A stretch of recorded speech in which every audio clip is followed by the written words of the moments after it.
Olá, boa noite. Boa noite. A Conferência do Clima une líderes mundiais na defesa de ajuda financeira para países pobres combaterem a emissão de gases nocivos. Um estudo mostra os benefícios de investir em saneamento básico para a saúde, para a economia e até para a educação. Registrada a primeira morte pela subvariante BQ1 do coronavírus no Brasil. Encontrado um tesouro de mais de 2.000 anos na Itália. A equipe de transição de governo passa a contar com 2 dos criadores do real. A presidente do PT, Gleisi Hoffmann, convida o MDB e o PSD para participar da transição. E o vice-eleito Geraldo Alckmin anuncia a senadora Simone Tebet para a área de desenvolvimento social. E na série especial de reportagens sobre o futebol e os trabalhadores, o que tem em comum um zagueiro e um profissional da segurança.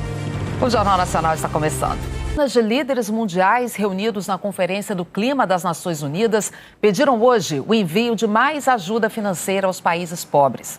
A reportagem é dos enviados especiais ao Egito, Rodrigo Carvalho, Rosa Salinas e Nathalie Reynoso. O primeiro-ministro da ilha caribenha de Antigua e Barbuda foi na canela dos ricos. Gaston Brown falou que chegou a hora de as empresas de petróleo e gás compensarem o estrago causado pelo aquecimento global. Enquanto eles lucram, o planeta queima, ele disse.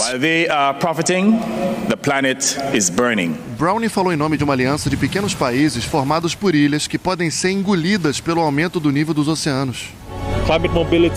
Ano passado, um ministro de Tuvalu gravou assim o discurso para a COP26. Lembram?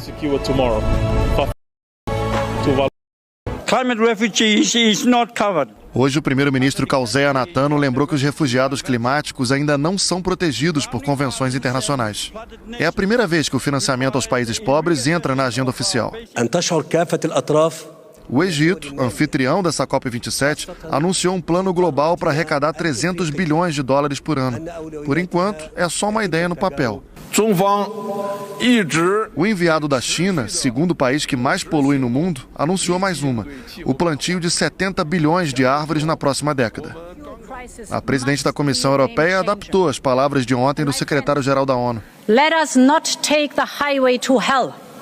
Let us earn the clean ticket to heaven. Não vamos pegar a estrada para o inferno climático, mas merecer a nossa entrada limpa no paraíso. Enquanto isso, uma história que corre em paralelo na Conferência do Clima aqui no Egito vem chamando a atenção. A greve de fome de um ativista preso por denunciar violações aos direitos humanos de forças policiais aqui do país. No domingo, quando essa COP começou, ele parou de beber água. Hoje, o Alto Comissariado da ONU para os Direitos Humanos lamentou que as autoridades egípcias não tenham libertado nem oferecido o tratamento médico ao ativista que está com a vida em risco. O escritor egípcio-britânico Alaa Abdel Fattah foi uma das principais vozes da Primavera Árabe de 2011. Protestos que no Egito derrubaram o ditador Hosni Mubarak. A irmã do ativista veio denunciar a prisão na COP e disse hoje que não sabe se ele ainda está vivo. Durante uma entrevista coletiva, um homem que seria ligado ao regime egípcio pegou o microfone para defender o governo e provocar a irmã do ativista. Foi retirado por seguranças. Vamos ver agora a previsão do tempo. Eliana Marques, boa noite. Oi, Ana Paula, boa noite para você, para o Bonner e para você também. Amanhã esquenta mais em todo o Brasil, mas ainda tem essa condição aqui. Amanhece frio em algumas regiões. É o caso de Curitiba, com mínima de 11 graus e máxima de 25, 14 graus de diferença ao longo do dia. A mesma amplitude térmica de São Paulo, que começa a quarta-feira com 13 graus e à tarde faz 27. Em Florianópolis, figurino de frio e de calor pelo mesmo motivo, a grande variação de temperatura. Em Floripa e São Paulo ainda podem ter chuva a partir da tarde, fraca e isolada. Em Cuiabá, em Rio Branco e em Porto Velho, os termômetros sobem muito mais. Na capital de Mato Grosso pode fazer 40 graus, 6 acima da média. Em Porto Velho deve ficar uns 4 graus mais quente e em Rio Branco quase isso também. Em Porto Velho pode chover. No Nordeste, em Teresina, 35 graus. Em Natal e no Recife, 30. Todas elas com possibilidade de chuva de manhã, com pouco volume. Em Salvador, chove a qualquer hora, mas nada de temporal e máxima de 28 graus. E em Porto Alegre, 24, com chuva fraca. Campo Grande, Fortaleza e Vitória têm previsão de tempo firme o dia todo e com muito sol, inclusive. Também fica ensolarado nessa faixa amarela, que vai do extremo sul do país ao sul do Acre, nada de chuva também do centro do Espírito Santo até o norte de Minas Gerais e do extremo norte da Bahia até o litoral do Rio Grande do Norte e do Maranhão. Enquanto em Macapá, em Palmas, em Brasília, em Goiânia e no Rio de Janeiro, os meteorologistas não descartam alguma pancada de chuva forte e com granizo pelo segundo dia seguido na região metropolitana do Rio de Janeiro. Em Belém, as instabilidades perdem força, só que já choveu muito. Desde o começo do mês, 207 milímetros, bem acima da média, que é de pouco mais de 150 milímetros. Amanhã, os temporais estão previstos para estas duas áreas, com ventos fortes e chuva volumosa. E no Sudeste, risco de granizo também. Na zona da Mata Mineira e na região serrana do Rio, onde já choveu bastante, ainda tem previsão de grandes volumes de chuva. E Belo Horizonte é a única capital amanhã no caminho aí dessas tempestades. Eu aproveito para terminar deixando aqui esse aviso de mais chuva para lá, pelo menos até sábado. Ana Paula Bonner. Tá dado o recado, obrigado, Eliana. Um estudo calculou os benefícios econômicos e sociais dos investimentos em saneamento básico. Para milhões de brasileiros, o esgoto nunca vai embora. Ele faz parte do dia a dia, está no quintal de casa. Não é bom para as crianças não têm onde brincar, onde eles querem ficar sempre na beira do córrego. A Alexandra mora num barraco nesta favela na zona sul de São Paulo. Ela conta que na semana passada, a filha de 10 anos ficou cheia de picadas. Ela apareceu umas pintinhas vermelhas, aí eu fiquei preocupada, né? E quando eu fui ver, eram uns mosquitos, um mordido de pernilongo, que estava realmente, e ela tem alergia. Saneamento é uma questão de dignidade, é o mínimo de condição de vida que uma pessoa deve ter. Não é à toa que ele é básico, mas a falta de água potável e rede de esgoto também provoca impactos econômicos que vão muito além dessas comunidades abandonadas. As doenças provocadas por um ambiente assim fazem crianças e jovens faltarem às aulas e aprenderem menos, e adultos faltarem ao trabalho. Isso afeta a produtividade. O custo disso, quase 22 bilhões de reais por ano, segundo o estudo do Instituto Trata Brasil. No meio do córrego poluído, Oséias busca material reciclável. O esgoto já fez com que ele ficasse mais de 2 semanas em tratamento por causa de uma infecção. Era febre, muita febre. A perna inchou, né? E conforme os medicamentos que eles foram me receitando, né? Por onde eu fui passando, né?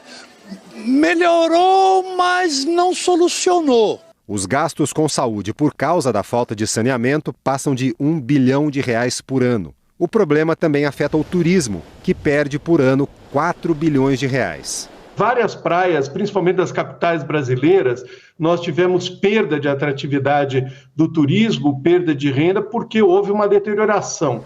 Houve um aumento da poluição, uma piora da balneabilidade, da condição de usar as praias e não ficar doente.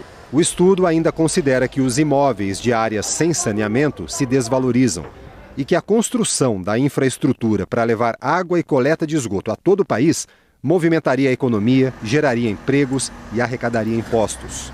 No total, se o Brasil fizesse o saneamento chegar a toda a população, a nossa economia ganharia mais de 800 bilhões de reais até 2040. O marco do saneamento estabelece prazo até 2033 para que os serviços cheguem a todos. Mas nos casos em que não for possível, o limite é 2040. Hoje, 84% da população tem abastecimento de água e 55% rede de esgoto. O que está faltando é gestão pública, velocidade na tomada de decisão. O saneamento é um serviço essencial que é delegado pelas prefeituras e algumas prefeituras estão lentas. Cabe à sociedade, aos cidadãos, cobrar do prefeito uma ação mais rápida e cabe aos governos estaduais e ao governo federal apoiar essas ações. O Ministério do Desenvolvimento Regional afirmou que tem realizado as ações necessárias para alcançar a meta da universalização dos serviços até 2033. O Ministério da Saúde confirmou hoje a primeira morte no Brasil causada pela subvariante do coronavírus, conhecida como BQ1. A paciente de 72 anos ficou 7 dias internada nesse hospital, na zona sul de São Paulo. Ela morreu dia 17 de outubro e não tinha tomado todas as doses da vacina. Atualizar a sua condição vacinal é a melhor forma de proteção contra o Covid e suas variantes. Além de São Paulo, a subvariante já foi registrada em pelo menos mais 3 estados: Amazonas, Rio Grande do Sul e Rio de Janeiro. A BQ1 já foi identificada na Europa e nos Estados Unidos e provocou uma nova onda de casos de Covid por onde passou. Aqui no Brasil, ela aparece exatamente no momento em que a quantidade de testes positivos acendeu um alerta nas farmácias e nos laboratórios. A Abrafarma, a Associação Brasileira de Farmácias, informou que a taxa de testes positivos aumentou 20% em média no país da última semana de setembro para a última de outubro. No Pará, o aumento foi de 33%. No Amazonas, de 41%. Os resultados positivos também cresceram entre os testes feitos em laboratórios. Num dos maiores do país, de 3% do total no início de outubro, saltou para 30% no começo de novembro. A infectologista Rosana Richman diz que não há motivo para pânico, mas lembra que alguns grupos precisam ter mais cuidado. Se eu sou alguém que tenho esta característica de fazer algum tratamento imunossupressor, de ser transplantado, de viver com HIV, de ter 70, 75 anos, seguramente eu estaria preocupada neste momento e eu iria me proteger com máscara, em especial quando eu entrar em contato em ambientes com muita gente. O epidemiologista Paulo Lotufo diz que já estamos vivendo uma nova onda de Covid, mas que dessa vez estamos mais preparados por causa da vacina. O importante até agora é que há aumento de casos, aumento de internações, mas o número de mortes não se elevou significativamente, até caiu, o que indicaria que a vacina está cumprindo o seu papel de evitar casos graves. O presidente da Sociedade Brasileira de Infectologia, Alberto Chebabo, faz um alerta. A vacina já provou que funciona, mas ela precisa de reforço. Então a vacina é muito importante para reduzir esse risco de gravidade, principalmente em relação às doses de reforço. A dose de reforço é fundamental para manter essa proteção adequada das vacinas. Nem sempre a ciência chega a criar uma vacina, um imunizante capaz de evitar que a pessoa se contamine ou que pelo menos atenue os sintomas como os da Covid. Mas é gigantesca a lista de doenças que a ciência é perfeitamente capaz de tratar. Sempre boa aluna, Vera chegou longe nos estudos. Eu formei em Sociologia e fiz pós-graduação em Turismo Ambiental. Viveu muitas aventuras. Viajei o Brasil todo, fazendo trilha, explorando caverna, escalando. Foi servidora pública por 19 anos. Era agente de cultura, organizava eventos culturais para a população. Vera viveu tudo isso enfrentando, tratando e aprendendo a lidar com a esquizofrenia, diagnosticada na juventude. O tratamento, Graziela, te dá controle, te dá estabilidade mental. Você pode trabalhar, você pode estudar, você pode viajar, você pode casar, você pode sair com os amigos, você pode ter um hobby, você pode fazer o que você quiser. A esquizofrenia é uma doença que afeta o cérebro. É como se fosse um curto-circuito que faz com que esse cérebro não funcione de forma adequada. E a pessoa passa a ter comportamentos que demonstram que ela não está conectada à realidade, assim como nós estamos. Isso se manifesta através de sintomas como delírios, que é achar que está sendo perseguido, quando não tem por que ela ter essa crença, e alucinações, que é ouvir ou ver coisas que não estão presentes. Os sintomas da esquizofrenia podem ir de leves a graves, a ponto de prejudicar muito a vida dos doentes e suas famílias. Mas, se diagnosticada e tratada logo, da forma correta, com medicamentos e terapias, muitos doentes conseguem ter uma vida plena e ativa. Mas, para isso, é preciso também superar uma grande barreira, a do estigma. do preconceito. Barreiras que muitos de nós, mesmo sem querer ou perceber, ajudamos a levantar, negando oportunidades ou usando de forma negativa ou pejorativa palavras que reforçam o estigma. O termo que a gente mais combate é o uso da palavra esquizofrênico. Porque quando a gente usa essa palavra para definir alguém que tem a doença, é como se a gente resumisse aquela pessoa à condição que ela tem. E elas podem coisas maravilhosas. Nós temos pessoas com esquizofrenia que ganharam o prêmio Nobel, que são artistas. Foi depois do primeiro surto do filho, aos 19 anos, que Sara criou a Associação Mãos de Mães de Pessoas com Esquizofrenia, que dá todo tipo de apoio a pacientes e suas famílias e trabalha pela inclusão. A gente tem que entender, a sociedade tem que entender que a gente aprende com as diferenças. Né? O fato de eu não ter uma deficiência física, mental, não me faz melhor ou pior. Meu filho me deu um neto maravilhoso, atualmente ele faz a faculdade de economia, dentro do prazo dele, dentro do tempo dele, sem cobranças minhas. Graças aos avanços da medicina, a evolução ainda que lenta da sociedade e ao apoio de pessoas como a Sara e a Vera, que militam pelos pacientes nas redes sociais, que jovens como o Rick podem superar as dificuldades da esquizofrenia. Lutador de judô, universitário e educador físico, ele se encheu de coragem para falar da sua condição e da importância do amor, da informação e da solidariedade. 10 anos sem nada, fazendo um tratamento psicológico e psiquiátrico. E a família, dá até vontade de chorar. Minha família ajudou demais, foi a base. É muito importante ter apoio de quem está do seu lado. E muita gente não sabe ainda da patologia, né? Eu encarei, eu falei, não, vou encarar, né, que eu posso abrir os olhos de outras pessoas, ajudar. Eu acho que vai ser legal essa matéria aí.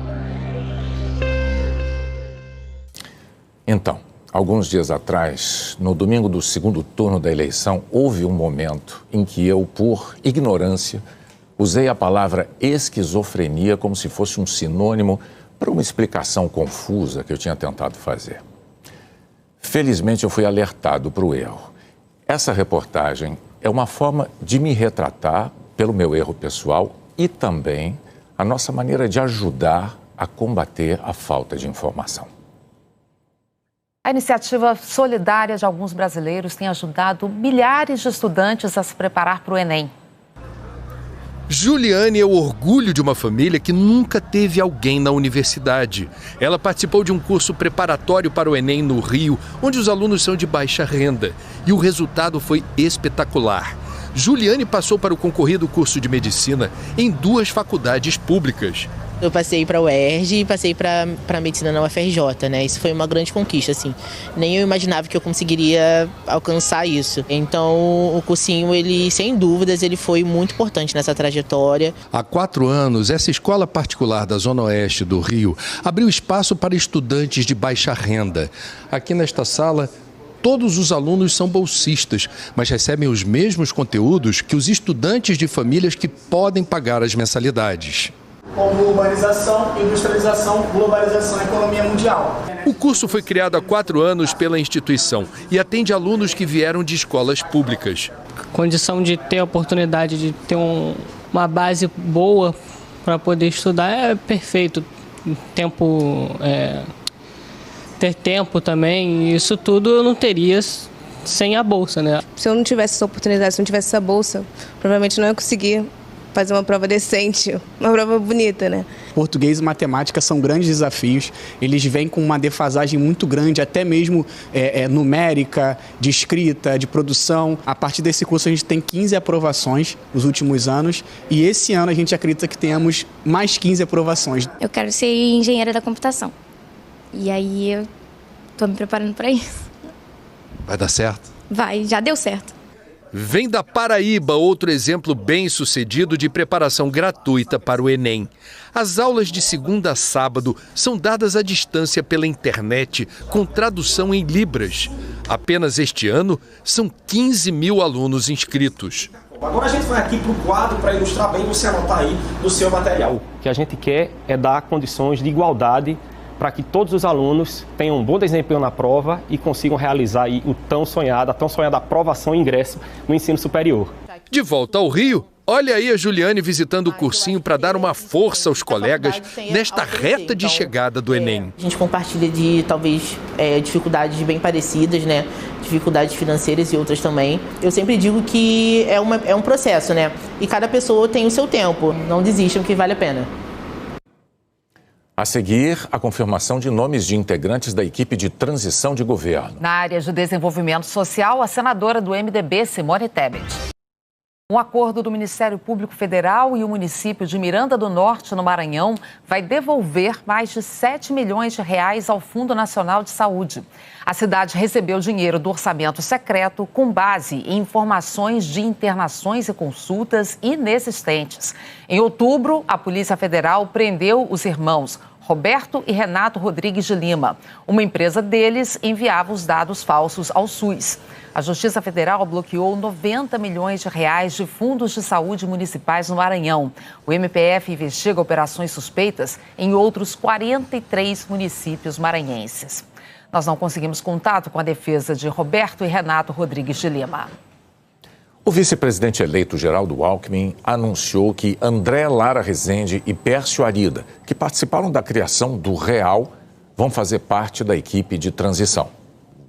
Ao lado de assessores e aliados, o vice-presidente eleito Geraldo Alckmin confirmou os primeiros atos como coordenador do processo de transição.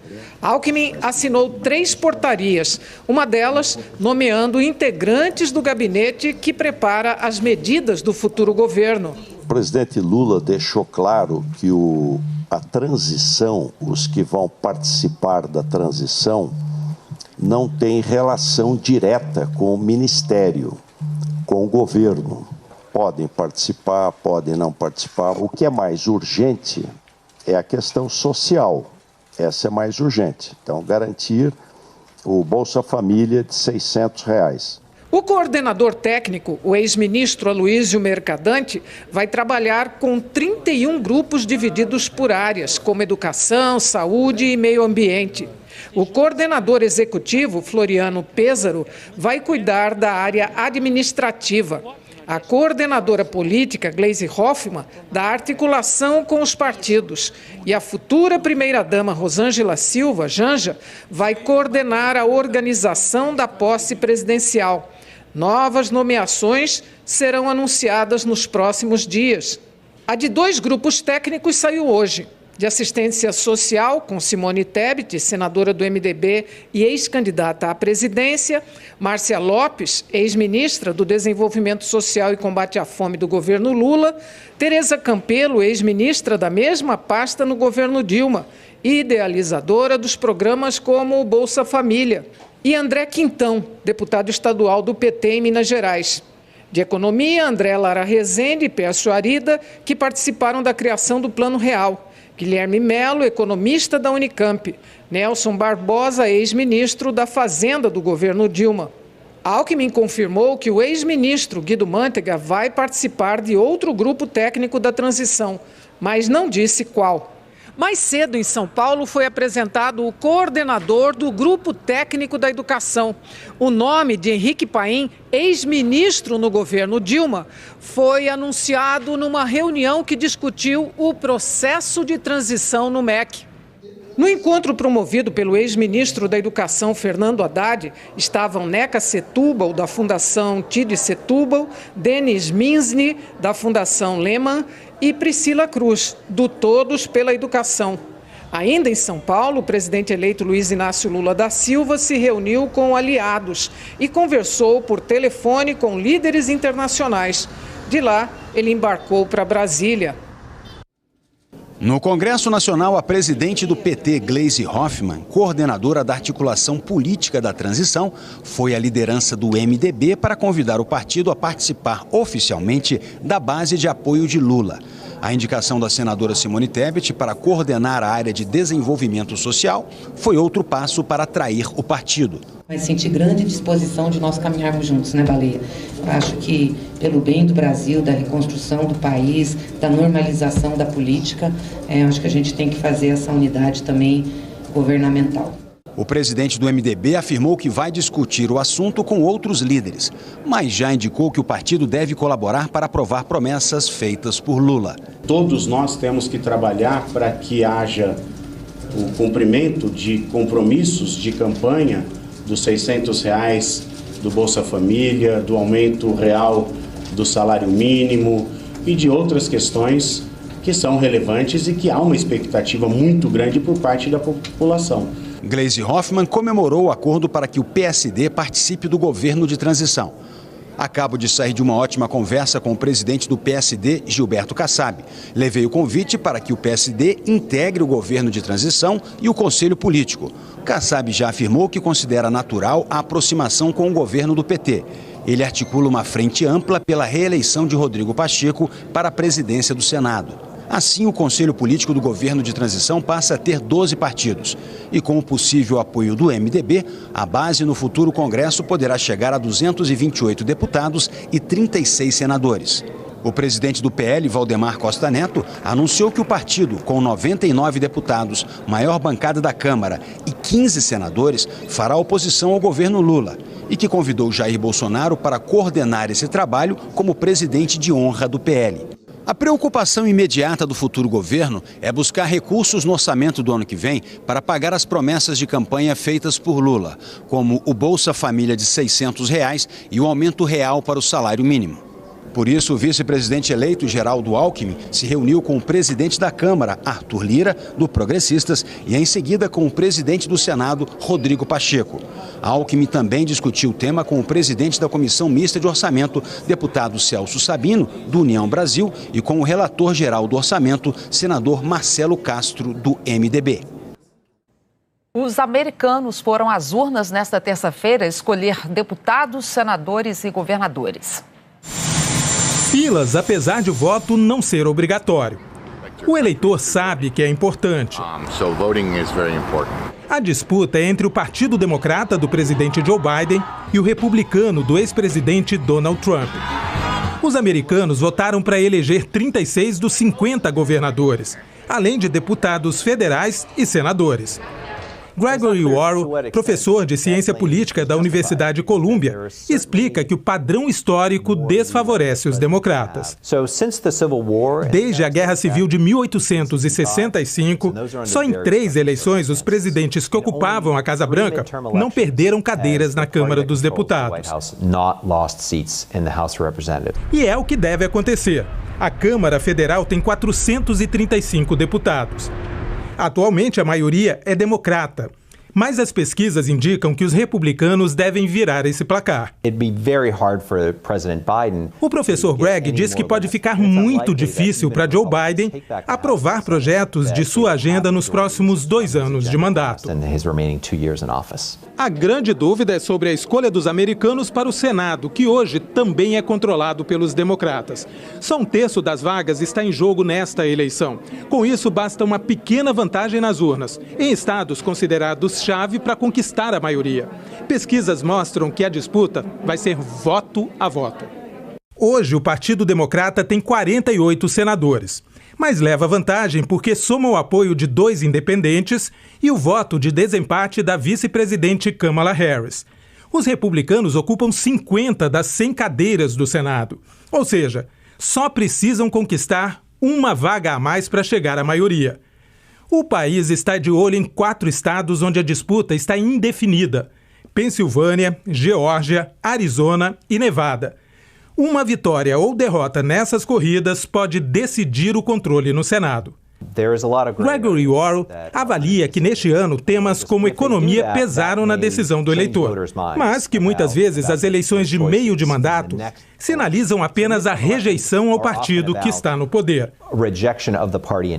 E lembra que esta é a primeira eleição depois da invasão do Capitólio em 6 de janeiro do ano passado, quando não houve uma transição pacífica de poder, que é uma característica fundamental da democracia. Ele diz: esta votação agora é em parte sobre a aceitação de eleições livres e justas. E se acreditamos nos resultados e aceitamos quando um partido perde. Arqueólogos descobriram um tesouro cultural milenar da civilização etrusca na região italiana da Toscana. A Itália é uma terra feita de camadas de diferentes civilizações que não se perdem, apenas ficam enterradas. A cultura que veio à tona agora foi a etrusca, anterior à romana. 24 estátuas de bronze de 2.300 anos estavam cobertas por muito barro e por quase 6.000 moedas de ouro e prata. As águas quentes termais de San Casciano dei Bagni ajudaram a preservá-las. Uma descoberta que reescreverá a história, anunciou o arqueólogo Jacopo Taboli, da Universidade para Estrangeiros de Siena. São obras-primas que abrem um novo capítulo sobre a arte e os costumes sagrados na transição entre a cultura etrusca e a romana. Etrusca della dominazione del territorio e quella romana. Elas representam divindades, imperadores, crianças. Provavelmente pertenciam a um santuário antes de terem sido cobertas por águas termais, numa espécie de ritual, por volta do século I depois de Cristo. O diretor-geral de museus do Ministério do Patrimônio Cultural, Massimo Ozzana, disse que trata-se de um dos grupos de estátuas mais importantes do Mediterrâneo. Descobertas excepcionais como essa, que só acontecem a cada 50 ou 100 anos, confirmam a Itália como um país de grandes tesouros, capazes de revelar como viviam e se comportavam os povos antigos. A seguir, o futebol e os trabalhadores. O que tem em comum um zagueiro. Faltam 12 dias para a Copa do Mundo e o Jornal Nacional apresenta nesta semana uma série especial de reportagens sobre a paixão dos brasileiros pelo futebol. Hoje o Kiko Menezes vai mostrar o que existe de comum entre alguns jogadores e trabalhadores que se dedicam a outras profissões quando o assunto é segurança.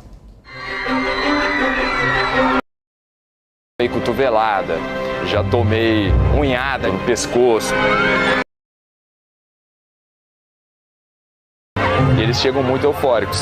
Aquele momento, aquele segundo, podem machucar. Eu sou protetor de vidas, estou ali para controlar o acesso, estou ali para proteger.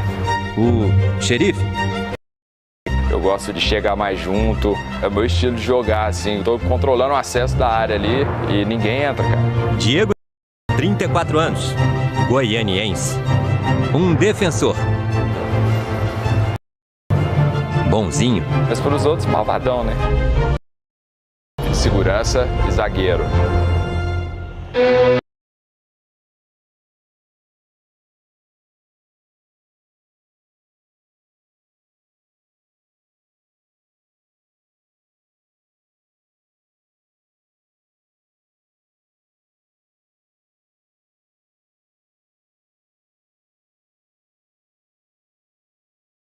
Zagueiro tem que ter muita raça.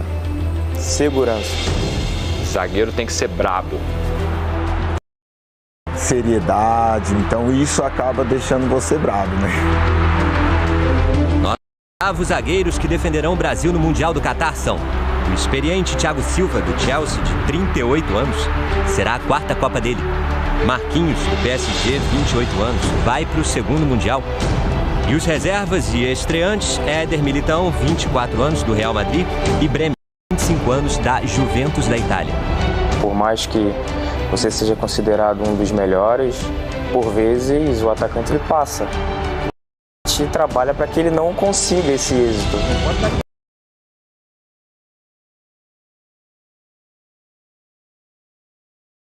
Inglaterra, né, que a bola acabou batendo na minha coxa e sobrando para o Owen e ele marcou o primeiro gol da Inglaterra.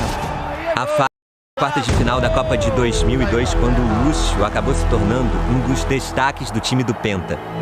Depois foi titular no Mundial de 2006 na Alemanha e o capitão na África do Sul em 2010. Um atacante, se ele errar 9 bolas e ele acertar uma e o time ganhar, né, ele é o herói. E o zagueiro é diferente, se ele tira 9 bolas e errar uma, o time perde, ele é o vilão. Ele foi uma lenda, né? Ganhou o Penta, marcou muito aquela Copa para mim.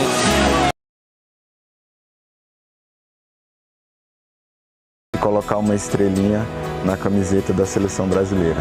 E quando as estrelas caem na estrada? Eles ficam fora de casa muito tempo, ficam em concentração em hotel, a gente também fica muito em hotel, a gente está sempre na estrada, sempre viajando. Quando eles não estão no hotel, em concentração, eles estão trabalhando lá, jogando. E a gente também, quando a gente não está no hotel, a gente está lá fazendo show. Quando você liga para os filhos, eles acabam, né, tocando naquele ponto, papai, tô com saudade, quando você volta para casa, né? Então, por muitas vezes é difícil, né? Quando grita, tudo valeu a pena, cara. Pega a imagem nos meus olhos, eu acho que aquela imagem ali diz tudo. Sempre psicológico, um guarda-costas precisa ter cabeça fria, tá sempre alerta. O Diego sabe com exatidão quantas pessoas ele vai precisar parar, deter, segurar se for o caso. Aí com falta, né? Campo de dimensões grandes, 11 adversários. Campo de dimensões menores, 7 adversários e por aí vai. Agora, o que acontece quando ele precisa parar, conter um número maior de pessoas? Num lugar onde se reúnam milhares, dezenas de milhares. Um show, por exemplo.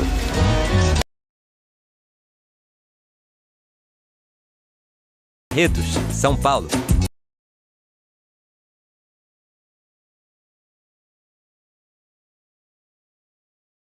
É necessário proteger uma celebridade tão badalada? O maior DJ que o Brasil tem, né, hoje em dia.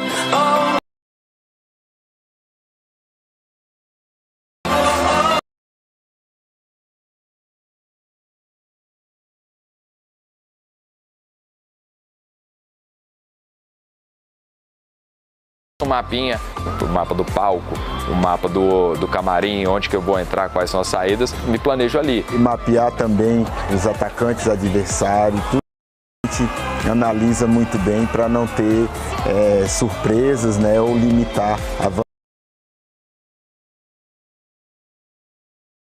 num lugar que tem muita gente, peço para fazerem um corredor, né, a formação, famosa formação diamante. É a forma, vamos se dizer assim, mais retrancada de jogar, né? Somente com o atacante na frente, o meio de campo mais fechado e a defesa mais junto, né? Então acaba fazendo meio que um formato de diamante. E eu levando aqui, ó, guarda-costas mesmo, ele tá na minha frente e ele vai pegando na mão da galera e eu tô aqui prestando atenção, ele vai aqui, eu tô aqui prestando atenção. Os zagueiros, ele tem essa função de estar olhando e supervisionando pelo time, para conseguir prever algum ataque do adversário.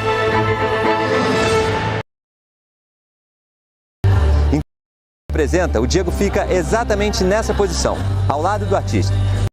O que conta é o bom posicionamento, para que ele tenha uma compreensão do espaço, para proteger a área.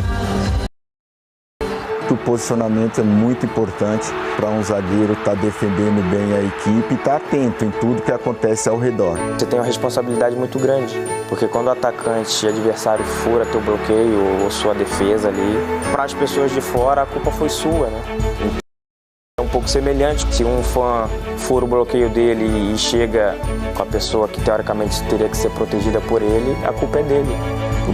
Vê muitas vezes também nesses shows é que o segurança consegue ir lá conversar com o fã, tirar uma foto às vezes com o artista e levar ele de volta para o lugar. Então ele acaba saindo com nota 10. Correu tudo bem. Demorou um pouquinho para chegar no carro, mas terminou são e salvo. Agora é hora de outro espetáculo. Aqui, beleza, eu vou resolver. O show tem que continuar, não tem? No Catar, a missão de proteger será deles. Fazer o meu melhor para que a gente possa conseguir esse título.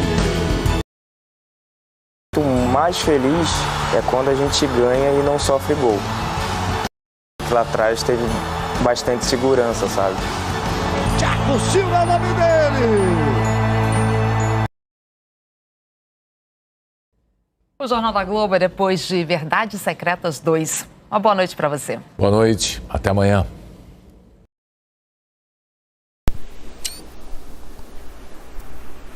Olá galerinha, seja muito bem-vindo ao nosso canal. Galera, estamos aqui na ilha ainda. Estamos perdidos aqui no meio do mar, no meio do oceano, sozinho galera. Só eu e mais ninguém. Então, temos que fazer aqui, galera, todo meio de sobrevivência. E já consegui o meu arpão aqui, já fiz um arpão bem legal aqui para nós pegar nossos peixes. Olha, passou uma sardinha aqui.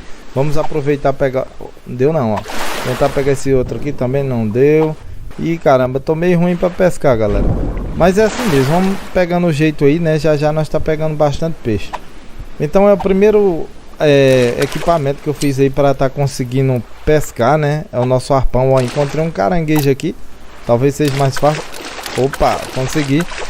Vamos levar esse caranguejo aqui para fora, né? Guardar, que a gente vai tentar pegar mais uns peixinhos pra gente tava alimentando aí, né? Porque senão vai acabar finalizando o nosso game aqui. O personagem vai acabar morrendo aí de fome. Então temos que pescar, né, galera? E lembrando também de construir algum meio de captação de água aí. Até porque a água é vida, né, galera? E se não tiver água aí vai acabar morrendo também. Então a única água que nós temos aqui, né, na ilha no momento é água de coco. E temos que encontrar aí alguma lona, algum recipiente aí pra gente tá fazendo algum meio de captação de água. E com isso aí, a gente fazendo a captação de água vai facilitar para a gente buscar mais recursos, que a gente não vai ter que estar toda hora tomando água, né? A gente vai fazer logo o suficiente para matar a sede e também fazer outros equipamentos de pesca e caça, né? Que a gente vai tentar explorar mais aí algumas ilhas aí vizinhas que tem no oceano aqui próximo, né? Tem nesse mar aqui tem algumas ilhas aí que se encontra caça, né? Também tem pássaros e pode encontrar outros seres vivos aí, alguns animais grandes aí, de grande porte. E tentar pegar aí algum tubarão, algum peixe maior aí, pra gente fazer um assado bem maior, pra gente não ficar toda hora com fome, né? E sede, e aí a gente vai fazer com isso aí mais tempo para adquirir mais recursos e desenvolver aí uma casa e tal. Vamos construir aí na ilha aí, procurar uma outra ilha, né? Melhor, até porque essa daqui tem menos recursos, eu achei que tem menos recursos. Vamos ficar essa daqui só para poder dar a iniciativa aqui, para a gente adquirir recursos e experiência aí, para poder a gente sair explorando o mar aí. Se sair logo agora vai sair com pouco recurso e não vai aguentar a viagem, né? Talvez morra a caminho de outra ilha. Então o que a gente vai fazer agora nesse momento, galera? Vamos assar o nosso peixe, deixar nosso peixinho aqui assando. E vamos tentar explorar aí ao redor da ilha e ver se a gente encontra algum náufrago aí. Qualquer outra coisa aí ao redor. A minha ideia aqui é de encontrar uma lona aí e fazer logo nossa captação de água, né?